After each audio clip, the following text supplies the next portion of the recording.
Morning, and today I'm going to start Dalton's atomic theory. And before starting the theory, I would like to tell you about a few facts about John Dalton, right? So John Dalton, he was born in a poor weaver's family in 1766 in England, and at the age of 12, he started his teaching career, and he became a school teacher, right, at the age of 12. And after 7 years, means at the age of when he was just 19. So you can understand that 19 is not a big age, but when he was just 19 years old, he became a school principal. क्या बन गए वो? School principal बन गए.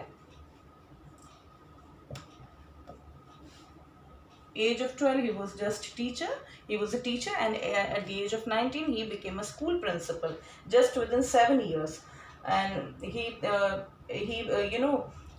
was teacher till he was principal there for some time. And in 1793 Dalton left for Manchester to teach mathematics, physics and chemistry. In 1793 he left for Manchester, और क्या क्या पढ़ाने लगे वो? Mathematics, physics and chemistry. आपने देखा भी होगा कि आप केमिस्ट्री जब पढ़ रहे हैं तो आपको कुछ चीज़ें फिजिक्स की, आप ये सारी चीज़ें, बहुत सारी एटॉमिक स्ट्रक्चर जो आप पढ़ेंगे वो आप फिजिक्स में भी पढ़ेंगे, but in a different way. लेकिन बहुत सारे टॉपिक्स कॉमन होते हैं फिजिक्स और केमिस्ट्री में. और similarly you can find the application of mathematics in chemistry also. आपने न्यूमेरिकल सॉल्व किए, so you need a good command on mathematics also. तो ये तीनों सब्जेक्ट्स ये पढ़ाने के लिए 1793 में मैनचेस्टर गए, ठीक. और इन्होंने प्रपोज करी अपनी एटॉमिक थियोरी इन 1808. ही प्रपोज्ड एटॉमिक थियोरी इन 1808. तो कंसिस्टेंटली वो रिसर्च करते रहे अपनी लैब में, और इसी उस पर रिसर्च करने के बाद वो ही केम टू कंक्लूजन के 6 पॉइंट्स दिए इन्होंने अपनी थियोरी में, which we are going to discuss. So the first point is, the first postulate is all matter is made up of very tiny particles called atoms. So this we know that matter is made up of very very tiny particles, and these tiny particles are known as atoms. So they are the building blocks of matter. कुछ भी जो भी आपको दिख रहा है, जो भी अपेयर हो रहा है, वो ऑब्वियसली मैटर है. और जो हमें नहीं दिख रहा वो भी आप जानते हैं, बहुत सारी चीज़ें हमें नहीं दिख रही, लाइक ऑक्सीजन, कार्बन डाइऑक्साइड, लेकिन सब पार्ट है मैटर का. And they are made up of very tiny particles called atom. So this point is very easy to understand, right. So atoms are indivisible particles which cannot be created or destroyed in a chemical reaction. This is the second postulate, that atoms are indivisible particles. Obviously atom word ही जो derive हुआ है आप जानते हैं, वो पूरी मैंने history आपको बताई थी पहले. that atom क्या माना जाता था कि atom is indivisible, it is too small कि a time will come when you will keep on dividing matter, a time will come when you will no longer divide the particles. So उस particle को हमने बोला कि वो atom है. लेकिन अब जो इसमें एक change है obviously, क्योंकि ये 1808 में postulate दिया गया था, but now we have devices which through which you can peep into atom. atom को आप देख सकते हैं, अंदर उसके देख सकते हैं. There are still further smaller particles which are very very small, like electrons, protons and neutrons, which we will study in chapter 4, in the next chapter. So atom is no longer the smallest particle, okay. But this thing is true that it is atom cannot be created or destroyed in a chemical reaction, ठीक है. chemical reaction जब होता है तो rearrangement of atoms takes place, ठीक. rearrangement ज़रूर हो जाता है, but atom का एग्जिस्टेंस आप ख़त्म नहीं कर सकते, और आप एकदम से अपने आप एटम को जनरेट नहीं कर सकते, ठीक. तो this this is very important postulate which I will cover again, okay, in the other form.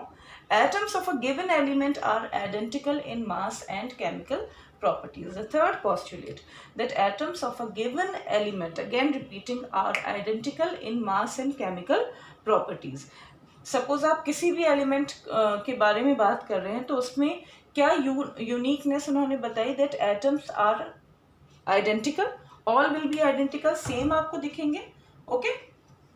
Suppose आप आयरन की स्टडी कर रहे हैं तो आपको सेम टाइप के एटम्स दिखेंगे आयरन में, ओके। तो now we have scanning tunnelling microscope जिसके थ्रू आप देख सकते हैं और मेकआउट कर सकते हैं कि हाँ एटम का एग्जिस्टेंस है, राइट। तो identical in mass and chemical properties, ये जो मास वाली बात आई है, ठीक, आइडेंटिकल इन मास, तो मासेस की हम नहीं कह सकते कि they are all identical. Again in chapter 4 when you will study isotopes, तो उसमें आप देखेंगे कि like hydrogen occurs in 3 isotopic forms, one is protium, deuterium and tritium, ठीक।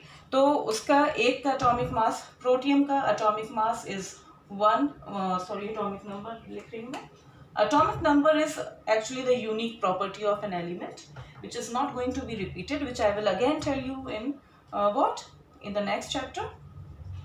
But atomic mass of protium, these are the isotopes of hydrogen, right? Atomic mass of protium is 1U, atomic mass of deuterium is 2U and tritium it is 3U. तो देख रहे हैं आप कि atomic masses may differ in the given element. Now next is atoms of different elements have different masses and chemical properties.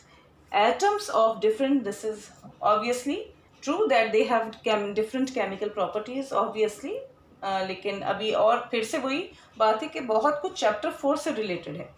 तो atoms of different elements have different masses, ये भी हम बिल्कुल एग्जैक्टली नहीं कह सकते कि दिस इज कंप्लीटली ट्रू, क्योंकि डिफरेंट मासेस अगर आप बोलें तो potassium and calcium, symbol for potassium is K and calcium Ca, both have atomic masses 40, they have atomic masses 40 U. So obviously इनकी दोनों की प्रॉपर्टीज थोड़ी डिफर करती हैं but they have same atomic masses. लेकिन सारे एलिमेंट्स की atomic masses आप नहीं कह सकते कि बहुत ज़्यादा एलिमेंट्स ऐसे हैं जो जिनके सेम आपको डिफरेंट एलिमेंट्स से but you will find the same atomic mass, तो ऐसा नहीं है। बट इस तरह के एलिमेंट्स जो डिफरेंट हैं but they have the same atomic mass, उन्हें हम बोलते हैं आइसोबार्स। जैसे इसमें isotope, same elements but having different atomic masses, here different elements, here different elements but they are having same atomic mass, तो इसको हम बोलते हैं क्या, isobars. Not so clear? Now the next is atoms combine in the ratio of small whole numbers to form compounds, and we know that atoms, they combine in the ratio of small whole numbers, they don't combine in fractions, not in fractions, right, which we have studied just 2 lectures back, that atoms, they combine in the ratio of small whole numbers to form compounds or even molecules also. So the ratio, the relative number and kinds of atoms are constant in a given compound. जो relative number होता है जो and kinds of atoms, they are constant in a given compound. Suppose आप water की बात कर रहे हैं, ठीक, H2O, ये मैंने काफ़ी explain भी आपको किया है, H2O है, ठीक, water, तो water का आप हमेशा फॉर्मूला क्या लिखेंगे, H2O ही लिखेंगे, चाहे वो कहीं से भी आपने ऑब्टेन किया, whether it is spring water, river water, pond water, distilled water, mineral water, आप फॉर्मूला क्या लिखते हैं, H2O, means 2 atoms of hydrogen and 1 atom of oxygen combine and they form a compound which is what, a water. So the relative number is always same, ये 2 hydrogen atoms and 1 oxygen, 2:1, यानी atoms का अगर हम ratio देखें तो क्या है इसमें 2:1 है।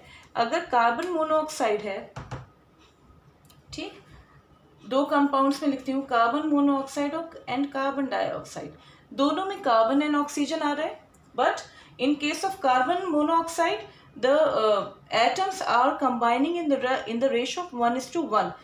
देखिए मैं मास की बात नहीं कर रही हूँ, I am just talking about the ratio of atoms, combining atoms. So it is 1:1, and here this is 1:2, one carbon and 2 oxygen atoms, right? So it forms what? Carbon, they form carbon dioxide. तो इस तरह से we have studied Dalton's atomic theory, and this is the postulate: the relative number and kinds of atoms are constant in a given compound, which resembles that of, which explains the law of constant proportions. ठीक है, constant proportion हमें किसने दिया था? अगर आप recall करें तो constant proportion was given by Joseph, the law of constant proportion was given by Joseph L Proust. You remember Proust ने हमें क्या दिया था? Law of constant proportions. और उसमें क्या था? That in a chemical substance the elements are always present in definite proportions by mass. Obviously अब देखिए डेफिनेट प्रोपोर्शन बाय मास पे हम कैसे आए? अगर हाइड्रोजन है, 2 एटम्स ऑफ हाइड्रोजन, तो क्या होगा मास? कितना कंबाइनिंग मास हाइड्रोजन का है? 2, राइट। ऑक्सीजन का अगर आप रेशो निकालें, ऑक्सीजन का 16U रेशो अगर आप निकालेंगे तो इट विल बी 1:8 ऑलवेज। ठीक है, that is how it explains the law of constant proportions. ऐसी कार्बन मोनोऑक्साइड है, carbon atomic mass 12, oxygen 16, 4 3s are 12 and 4 4s are 16. तो 3:4 is the combining ratio of the masses. 3 parts of carbon and 4 parts of oxygen. Carbon dioxide कैसे देख लेते हैं? 12 again is to 16 into 2 32. I hope आपने previous videos देखी हैं जो law of constant proportion पे अपलोड करी थी, तो you will easily understand. 4 3s are 12 and 4 8s are 32. So it is 3:8 by mass. Okay, so this is about Dalton's atomic theory. और आपके लास्ट में NCERT में क्वेश्चंस भी, question number 3 and 4 which are already explained, so you can easily do that.